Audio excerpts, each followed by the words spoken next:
को तो यूं मरोड़ा जैसे गुरुदेव मूर्ति है नली कमल की। गुरुदेव, कुछ गुप्तचरों ने मुझे बताया कि गौओं का दूध पान करके इतना बलिष्ठ और बलवान हुए हैं। मैंने अपने मथुरा से एक नहीं अनेक योद्धाओं को भेजा कि जाओ गौओं का हरण करके मथुरा में ले आओ। वो कालिया आएगा तो मेरे हाथों से मारा जाएगा।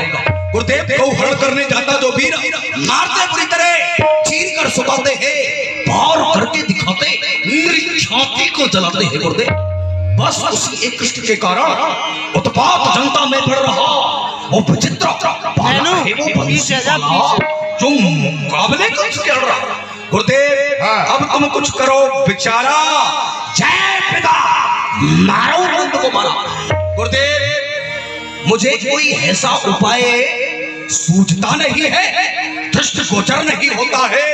हम तो चाहते हैं कि इस कालिया कष्ट को शीघ्रता से समाप्त कर सके। नारायण नारायण नारायण। मतभेद कंत, जब भी हम दरबार में आते हैं तुम्हारे, तो तुम्हारे हित की सोचते हैं। हाँ गुरुदेव, कब तुम्हारा कल्याण हो। गुरुदेव, बस हमारा हित चाहते हैं। हाँ। तो एक ही काम करे, वो कालिया कृष्ण जो कि हमारे हृदय में कांटे के समान चुभ रहा है, हम उस कृष्ण को मारना चाहते हैं।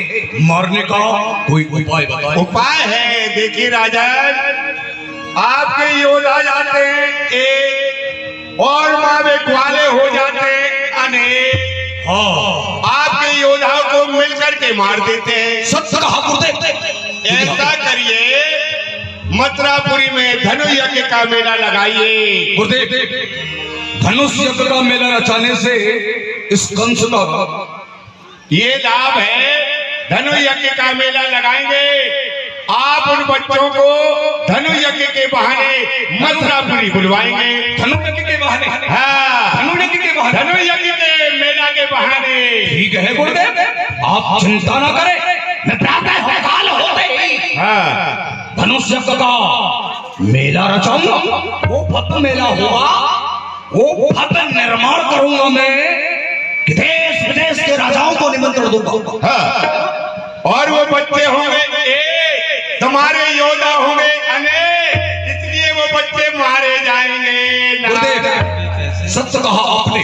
जब हम धनुष यज्ञ का मेला रचाएंगे और किसी सेवक के द्वारा ये देखो राजन, कोई ऐसा योद्धा भेजना जो तुमसे मिला हो और उन बच्चों से मिला हो।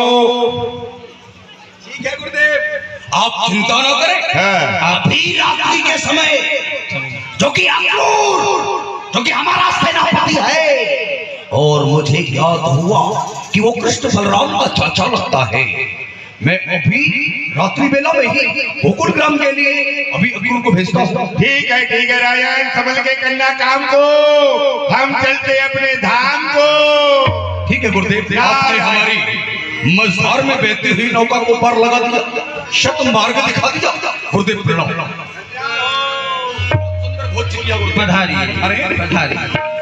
अक्रूर जी महाराज, अर्धरात्रि का समय हो रहा है। इसी समय पर आप हमारे रथ को लेकर के गोकुल ग्राम के लिए जाना है, और गोकुल ग्राम में जाकर के नंद, उपनंद, धरानंद, सदानंद, नवनंदों को जाकर के ये विदित कराना है कि तुम्हारे पुत्र कृष्ण बलराम की प्रसन्नता को देख करके, वीरता को देख करके मथुरा मंडल के राजा कंस ने धनुष यज्ञ का निर्माण किया है, और तुम्हें मथुरा मंडल में तुम्हारे मामा ने भांजों को बुलाया है। ऐसा किसी भी प्रकार से, चतुराई से, नीति से, बल से, विवेक से कृष्ण बलराम को मथुरा लेकर के आओ। अभी रात्रि के समय ही जाना है। ठीक है, आप अर्धरात्रि के समय ही जाना है। हम कक्ष में शयन करने के लिए जा रहे हैं। आप शयन करिए, मैं